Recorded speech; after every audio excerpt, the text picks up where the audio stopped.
चलिए चल जाएगा। चलिए फिर से स्टार्ट करते हैं थोड़ा सा।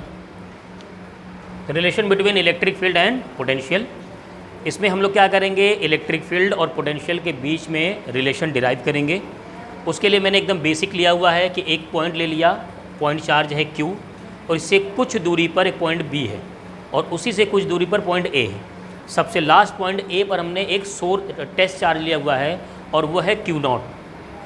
ये जो Q0 है इस पॉइंट A पर है, और इस पॉइंट A का जो पोटेंशियल है वो V है, और इससे इधर जब हम बढ़ते जाएंगे तो पोटेंशियल इंक्रीज़ करेगा, क्योंकि हम Q की तरफ बढ़ जा रहे हैं। आप जंगल में शेर की तरफ बढ़ते जाएंगे तो क्या होगा, वो फोर्स ज़्यादा ही लगाता रहेगा आपको, तो पोटेंशियल उसकी ज़्यादा होगी।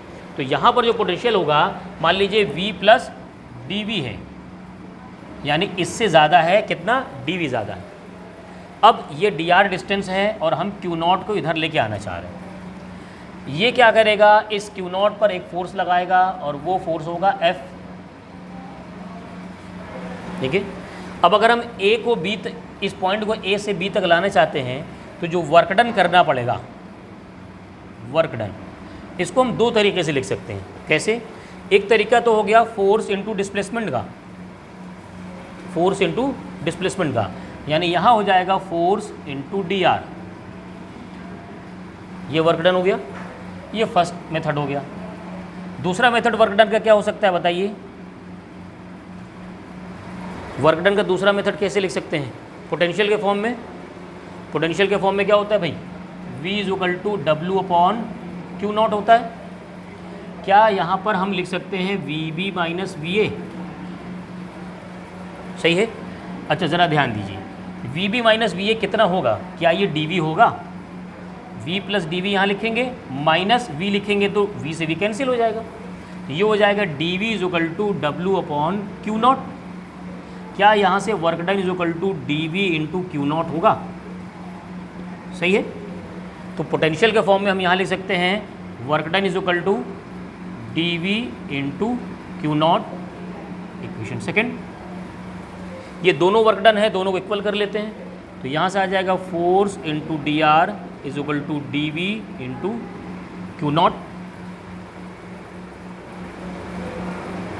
सही है। VB माइनस VA कर दिया, dV कर दिया। यहाँ से देखिए F by Q0 = dV upon dr आ गया, Q0 के इधर लेके आ गए, dr के उधर लेके चले गए। इसकी वैल्यू कभी देखा है, F = QE, ये किसकी वैल्यू है, इलेक्ट्रिक फील्ड की वैल्यू है। आयशा समझ में आ रहा है ना, ठीक है। तो क्या ये इलेक्ट्रिक फील्ड है, ये हो गया dV अपॉन dr। अब एक चीज़ इसमें छूटा है, वो क्या है समझिए, ये जो वर्क डन है, ये जो वर्क डन किया गया, ये नेगेटिव होगा। कैसे बताइए, फोर्स का डायरेक्शन और डिस्प्लेसमेंट का डायरेक्शन दोनों डिफरेंस है। फोर्स इधर जा रहा है और डिस्प्लेसमेंट लेफ्ट साइड में, तो यहाँ पर माइनस होगा, तो एक जगह माइनस होगा, यहाँ आएगा, यहाँ पर, और यहाँ पर माइनस लगेगा। ये जो इलेक्ट्रिक फील्ड और पोटेंशियल डिफरेंस आया, ये जो dV/dr है, ये क्या है, बहुत इंपॉर्टेंट टर्म है, dV/dr, पोटेंशियल ग्रेडियंट। एग्ज़ाम में पूछा जाता है, बोर्ड में कई बार पूछा गया।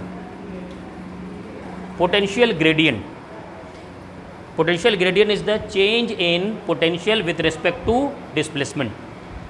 Change in potential with respect to displacement is called potential gradient.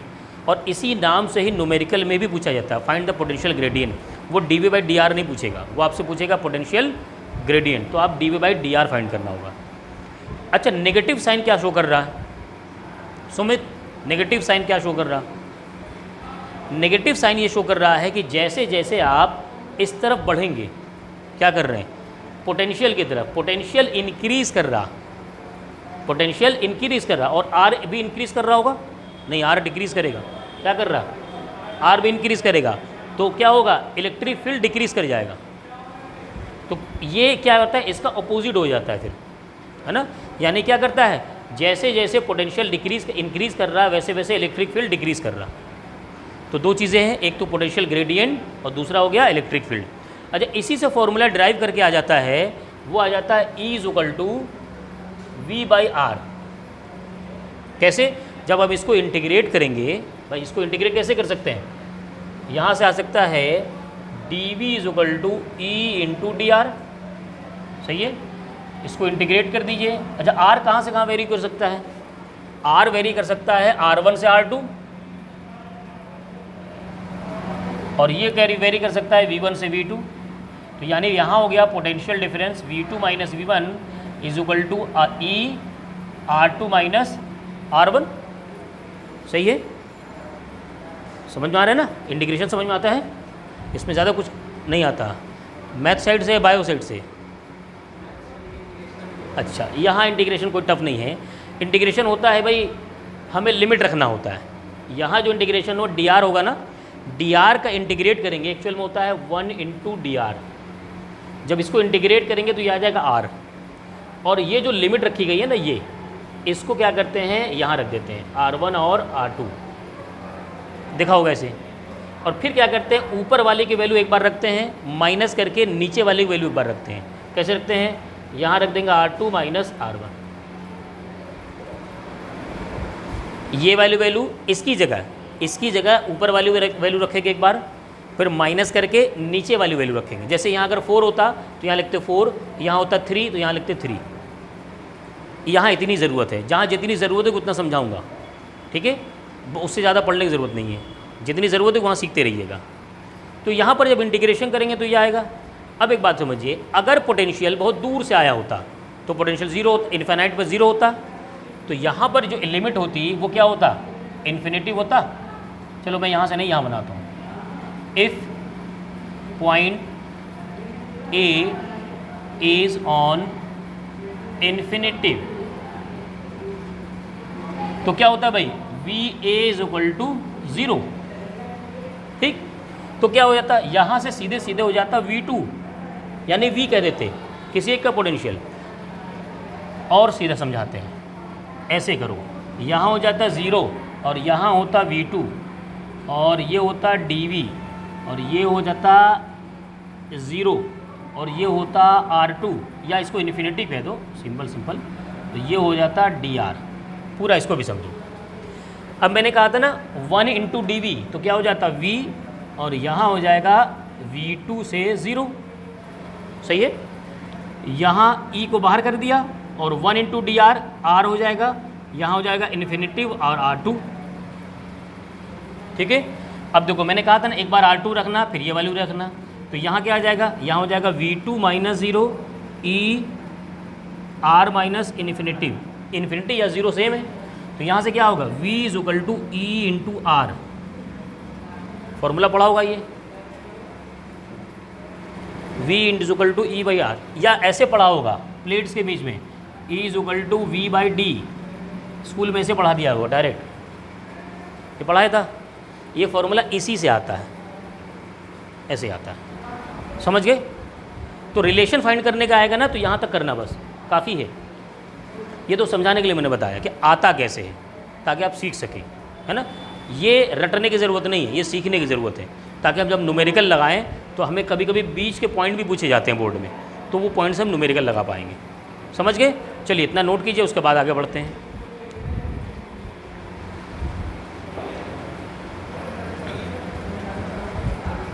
तो एक इजी न्यूमेरिकल है यहाँ पर, पहला न्यूमेरिकल, इसको सॉल्व कर लेते हैं। Find the electric field between 2 metal plates 3 millimetre apart, यानी D की value 3 millimetre, 3 × 10⁻³ metre, connected to 12 volt battery, V की वैल्यू 12। तो इलेक्ट्रिक फील्ड की वैल्यू पूछ रहा है, E = V/D। V है 12 एंड 3 × 10⁻³ यह आ जाएगा 4 × 10³ वोल्ट पर मीटर। आंसर इजी फॉर्मूले को यूज़ करने के लिए मैंने दिया था। आइए इस क्वेश्चन को समझिए ज़रा, है ना? इस क्वेश्चन में सिर्फ फार्मूला लगाने से काम नहीं चलेगा। है क्या कि एक्चुअल में कुछ क्वेश्चन ऐसे बताते हैं ना कि उनकी पोजीशन को समझना ज़रूरी होता है कि आखिर वो कह क्या रहा है, विजुलाइज करना पड़ता है। जैसे समझिए कह रहे कैलकुलेट वोल्टेज। पहली बात तो आपको वोल्टेज कैलकुलेट करना है। Needed to balance an oil drop, कोई ऑयल ड्रॉप है उसको बैलेंस किया जा रहा है। 10 इलेक्ट्रॉन्स उसके पास हैं, यानी कि हम अगर n की बात करें तो 10 इलेक्ट्रॉन्स है और 10e when located between the plates of a capacitor.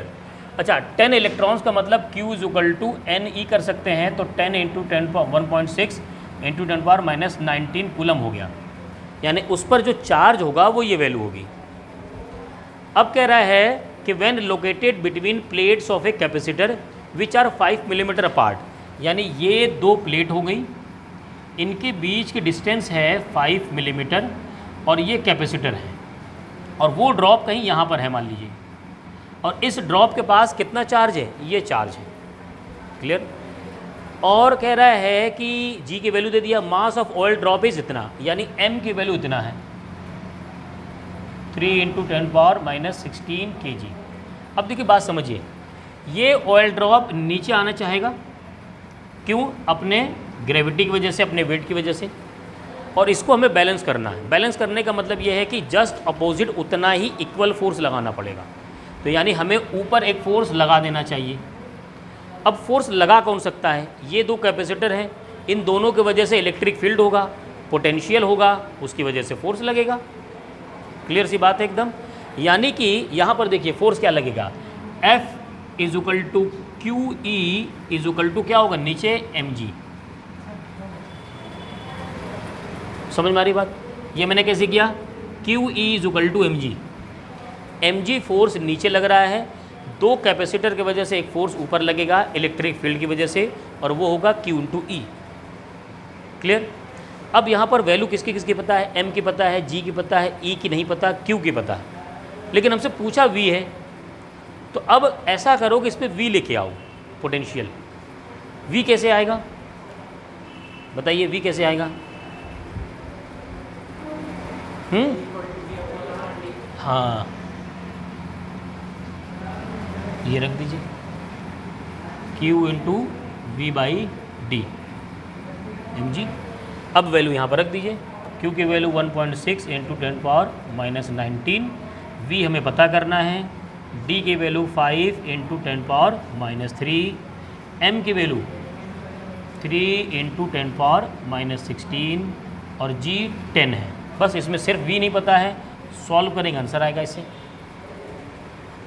ठीक है, नोट कीजिए, अगला न्यूमेरिकल करते हैं। लीजा समझ में आया?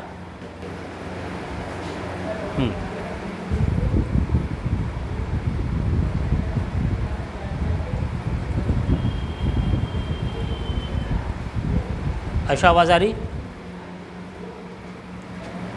चलिए इसका सॉल्यूशन देखते हैं। कह रहा है spark passes in air when the potential gradient at the surface of A charge conductor. कोई चार्ज कंडक्टर है और इसके सरफेस पर पोटेंशियल ग्रेडियंट बताया गया, यानी यहाँ पर मान लो यहाँ पर है potential gradient dV by dr की वैल्यू दी हुई, ये वैल्यू ये यहाँ पर है, सरफेस पर है। कह रहा है what must be the radius of an insulated metal sphere which can be charge a potential of V की वैल्यू इतना है बिफोर स्पार्किंग इनटू एयर। देखो ये जो स्पार्किंग हुआ, यहाँ जो पोटेंशियल ग्रेडियंट है वो किसकी वजह से आया? किसी चार्ज की वजह से आया। चार्ज की वजह से पोटेंशियल होगा, पोटेंशियल की वजह से पोटेंशियल ग्रेडियंट होगा। पोटेंशियल ग्रेडियंट का मतलब पोटेंशियल लेंथ के साथ कैसे वेरी कर रहा। अब जो स्फेरिकल चार्ज लिया, जाहिर सी बात है हम जो इसका चार्ज लेते हैं वो सेंट्रलाइज लेते हैं, पॉइंट चार्ज मानते हैं, यानी जो चार्ज है वो इसके सेंटर पे है। अब इस चार्ज से पोटेंशियल ग्रेडियंट की डिस्टेंस कितनी है? यहाँ पर पोटेंशियल ग्रेडियंट r डिस्टेंस पे दिया गया, r डिस्टेंस पे, यानी यहाँ पर क्या है dV by dr is equal to ये दिया हुआ है 3 इंटू 10⁻6। अब हमें क्या निकालना है? r निकालना है, तो यहाँ से dV is equal to 3 into 10⁻6 into dr। ये छोटे डिस्टेंस के लिए, पोटेंशियल के लिए dV dr लिया है, आप इसको बड़े के लिए लिख लीजिए इंटू r। यहाँ से r निकालना है तो v की वैल्यू रख दीजिए 3 इंटू 10⁻6 अपॉन 3 इंटू 10⁻6। ये v की वैल्यू मैंने यहाँ से पिक कर ली, ये आ गया 1 मीटर। यही डिस्टेंस ही क्या होगा, वही तो रेडियस है इसका, इसलिए इसका आंसर ये होगा 1 मीटर। ठीक है, नोट कीजिए, इसके बाद इसको समझाते हैं जल्दी से।